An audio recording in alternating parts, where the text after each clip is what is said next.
Klik tombol berikut untuk mendapatkan update ilmu yang insya Allah bermanfaat.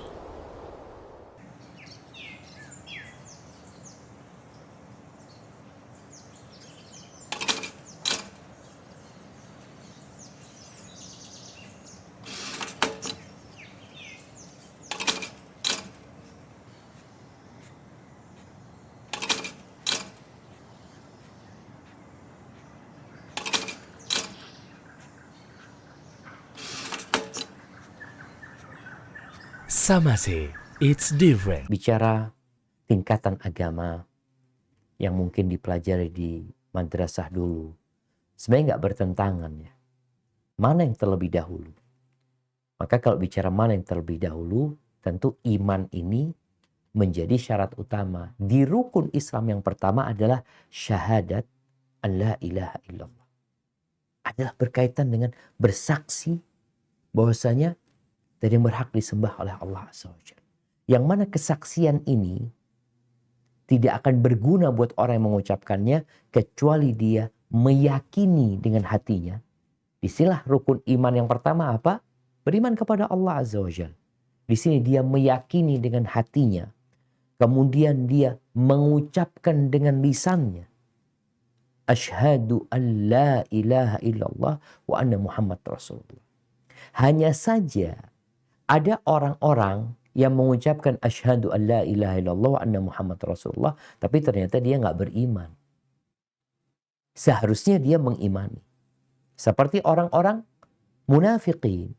Mereka datang kepada Nabi sallallahu alaihi wasallam. Mereka mengatakan, apa kata Allah Azza wa Jalla? Idza ja'akal munafiquna qalu nashhadu innaka la rasulullah wallahu yashhadu wallahu ya'lamu innaka la rasuluh wallahu yashhadu innal munafiqina lakadzibun. Apabila datang kepadamu orang-orang munafik mengatakan kami bersaksi bahwa tiada yang berhak, bahwa engkau adalah utusan Allah. Allah tahu Nabi ini utusan Allah dan Allah bersaksi bahwa orang munafik bohong. Tapi sebagai muslim dia diterima jemaah. Jadi kalau ada orang mengatakan asyhadu an la ilaha illallah asyhadu anna Muhammad Rasulullah, ini tingkatan yang pertama sebenarnya, dia masuk Islam. Yang seharusnya dengan keimanan baru akan berguna kesaksian dia. Tapi kalau dia mengatakan itu tanpa keyakinan, tanpa keimanan, hanya sekedar dikatakan di KUA karena dia hendak menikahi seorang gadis muslimah, atau dia mengatakan hal itu karena mau cari manfaat dari Islam tanpa meyakininya, maka dia secara zahir dianggap muslim. Muamalah kita dia sebagai muslim karena dia mengatakan hal itu. Sampai ketika Nabi SAW dapat informasi bahwa Usama bin Zaid itu tetap menyerang seorang yang mengatakan la ilaha illallah di dalam satu peperangan karena dia sudah hampir ditebas tapi dia mengatakan la ilaha illallah. Akhirnya di situ ada dua orang, satu orang Ansor, satu Usama. Yang orang Ansor ketika mendengar dia mengatakan la ilaha illallah ditahan sama dia. Usama ditebas sama dia, mati itu orang. Sampai berita kepada Nabi SAW. Dipanggil Usama sama Usama.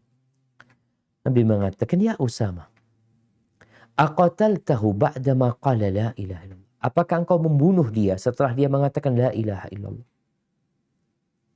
Kata Usama, ya Rasul, dia mengatakan itu karena takut sama pedang. Lalu Nabi mengatakan kepadanya, sallallahu alaihi wasallam, halla syaqaqta qalbah. Apakah engkau enggak belah dadanya supaya engkau tahu dia mengatakan itu benar dari hatinya atau dari lisannya? Kan enggak tahu kita. Kita menghukumin orang dengan zahirnya. Urusan hati, urusan Allah Azza wa Jalla. Jadi seperti itu kalau bicara tingkatannya tetap tingkatan Islam, iman, ihsan. Hanya saja kalau bicara Islam, tentu rukun pertamanya berkaitan dengan keyakinan, keimanan kepada Allah Azza wa Jalla. Akan tetapi kita menerima orang itu sebagai muslim walaupun dalam hatinya mungkin dia nggak beriman. Ini hukum muamalat kita. Klik tombol berikut untuk mendapatkan update ilmu yang insya Allah bermanfaat.